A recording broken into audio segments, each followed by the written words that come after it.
Μα με αυτή τη φράση να την έχουν καραμέλα τα σκυφτά ανθρωπάκια που μια ζωή προσδοκούνε τη σύνταξη ως καλοδουλεμένα τσιράκια μες στα χαντάκια.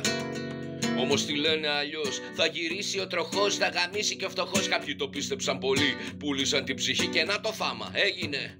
Λαός σοφός, ή ανεκτικός λερός, θάρει πως είναι μοναδικός περιούσιος. Ή για να το πω κι εγώ αλλιώς, θα γυρίσει ο τροχός, θα γαμίσει και ο πλούσιος. Κι αφού ο άνθρωπος γεννήθηκε στη λεύτερη φύση με να γαμίσει, πώς είναι δυνατόν τον κάθε παλαβιάρι που την είδα αφεντικό να προσκυνήσει?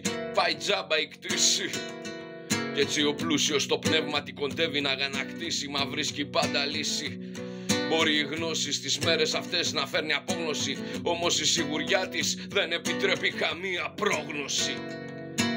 Και σου το ξαναλέω, ξέρω τι δίκιο έχω, τη σανίδα που σας δέρνει καταβρέχω. Εγώ πάντα σας έφτινα, γι' αυτό δεν αγανάκτησα απόψε τιμώ.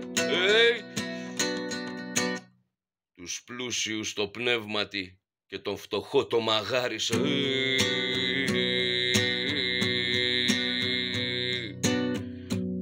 Όσο οι φτωχοί μιλάνε για λεφτά και συντάξεις, εμείς οι πλούσιοι κάνουμε κατατάξεις.